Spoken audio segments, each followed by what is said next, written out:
আসসালামু আলাইকুম। আমরা রয়েছি দরবস ঐতিহ্যবাহী ফুটবল মাঠে, যেখানে আমাদের চয়নিত চিটনাগল ইউনিয়নের গর্ব কামরান মুক্তাদির সিলেট জেলা ফুটবলার। ওনার কাছ থেকে আমরা শুনি এখান থেকে অদূর ভবিষ্যতে আমাদের জৈন্তাপুর তথা দরবসের ক্লাব থেকে নতুন নতুন ফুটবলার তৈরি হবে কামরান ভাইয়ের মতো। আমরা কেমন প্রস্তুতি চলে বা কি মনে করেন এখানে? আসসালামু আলাইকুম।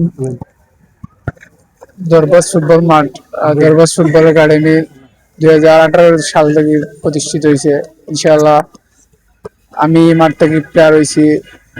এই মাঠ থেকে প্লেয়ার হয়েছে কবির ভাইয়ের মতো প্লেয়ার।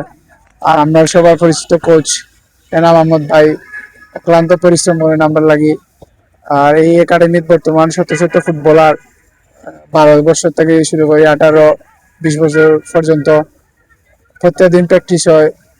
আমরা ভবিষ্যৎ পরিকল্পনা কবির ভাইয়ের মতো প্লেয়ার হইতো এই মাঠটা গিয়ে সিলেট জেলা লেভেল থেকে শুরু করে বাংলাদেশ অনূর্ধ্ব 12, 14, 15, 16 এইচ ভিত্তিক ন্যাশনাল যেগুলো আছে বা বিভিন্ন এইচ ভিত্তিক খেলা আছে স্কুল পর্যায়ে সবগুলাতে অংশগ্রহণ করে। আর জৈন্তাপুরে একটা সুনাম আছে স্কুল ভিত্তিক বাংলাদেশ চ্যাম্পিয়ন।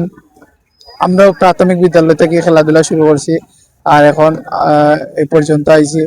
তো সব পুরোপুরি এনাম ভাইয়ের মতো একজন কোচ আছেন দরবস মাঠও।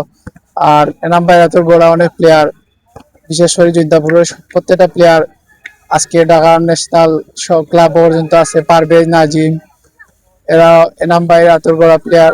আর আমি আশা রাখি এখান থেকে অদূর ভবিষ্যতে আমরা থেকে আরো বড় বড় জায়গাতে খেলাইবা বা বালা স্টেজে যাইবা আমার বিশ্বাস আছে, কারণ এনাম ভাই অনেক ভালো মানের একজন কোচ।